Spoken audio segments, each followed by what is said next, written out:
Hey folks, on this episode of Chasing Giants TV, we're talking harvest photos, how to make them look great, and also showing you at the end some great examples of some giant bucks with creative pictures that have made them look so awesome. This isn't about making your deer look bigger, this is about making your deer look better. Thanks for tuning in to Chasing Giants TV.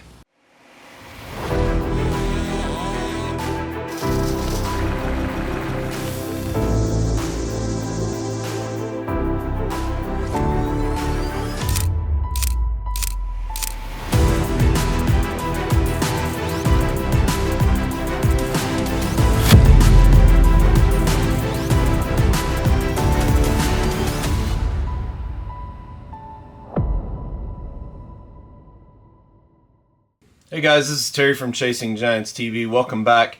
You know, it's mid-October and I'm preparing for this rutcation, final steps and final prep work being done. I'm here in the trailer getting just a few odd and end things done. But I want to just touch on something today that's somewhat controversial. And I hope you guys will understand where I'm coming from. And that is how we represent our industry, how we represent our sport and the outdoors with our photo pictures of harvests.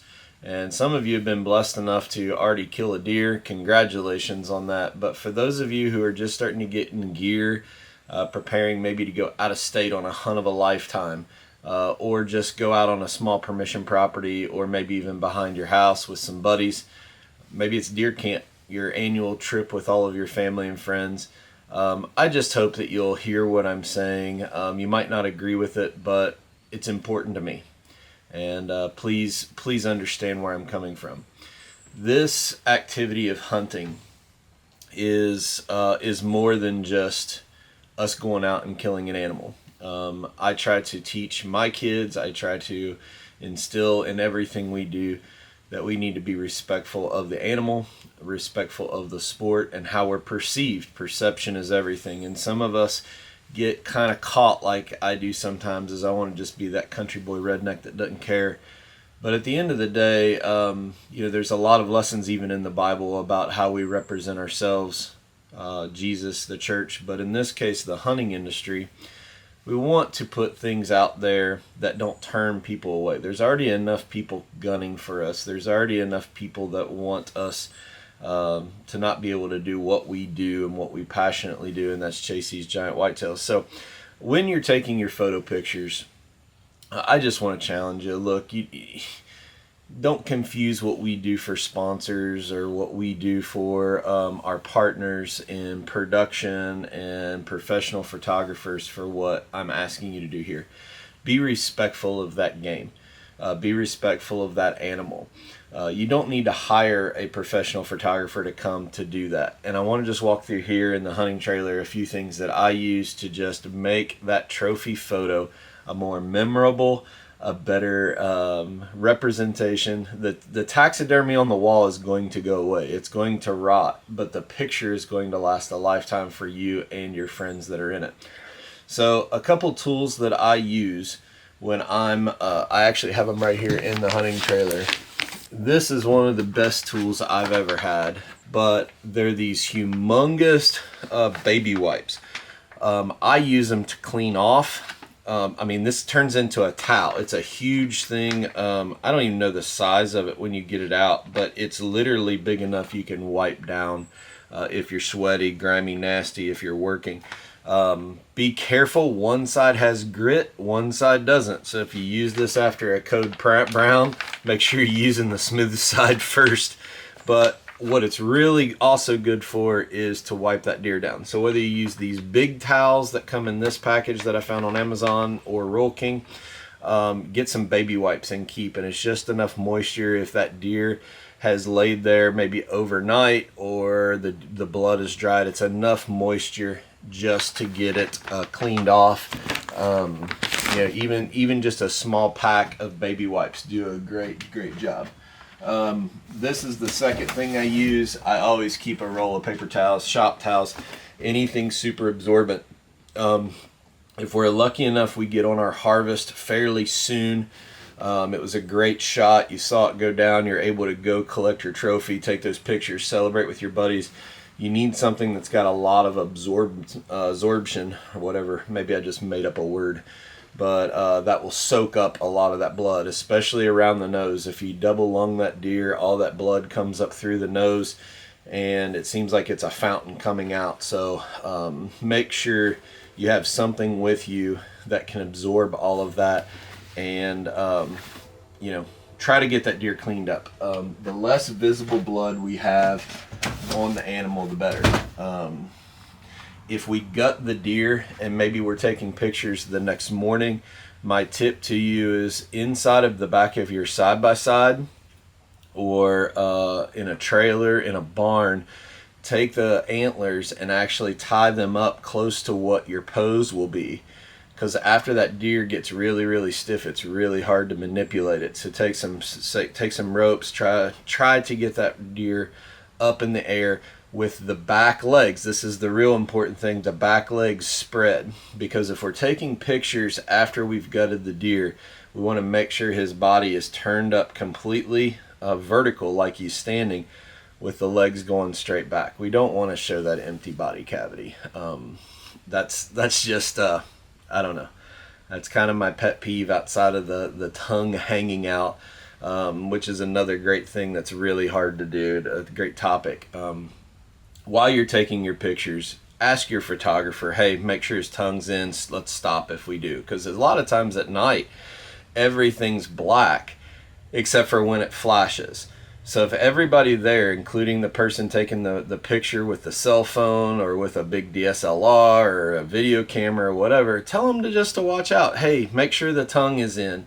Make sure I don't have, nasty, snot, bloody snot hanging out.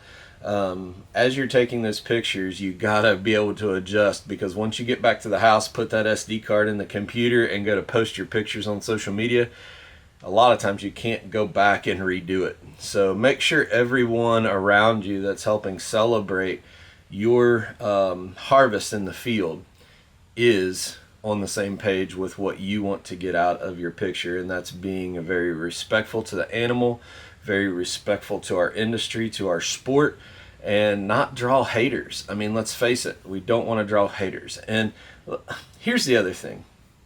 If you want to get a lot of social media engagement on your post, which I hope you do, I hope that all of this industry celebrates you versus the crap that's out there saying you should have let it grow another year, or I wouldn't have shot that, or try to put you a guilt trip.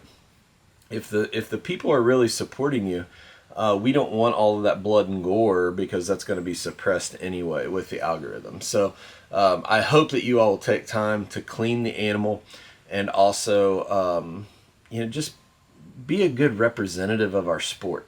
The days that we're in the back of a truck, I've actually seen some very good pictures in the back of a truck, so I shouldn't overgeneralize a truck bed, but where we got just a bunch of guys in there with blood, guts, gore, I don't know. Please be respectful of our sport. We put so much time and money into protecting this for future generations, with leases, with properties, with food plots, with tree stands, with hunting trailers, for Pete's sake. Spend a little bit of time and effort in the final step, and that's celebrating the harvest with a great picture. Now, one last thing that we've talked about personally for a little bit, I'll reach up here in this basket. This is my Ziploc bag I keep every year with wire ties, my tags, all this stuff. This goes in my backpack. But in here, I have 2 taxidermy eyes. Okay? Now, what I like to do is put these in the deer after I've recovered him, before the pictures, whether it's nighttime or daytime pictures.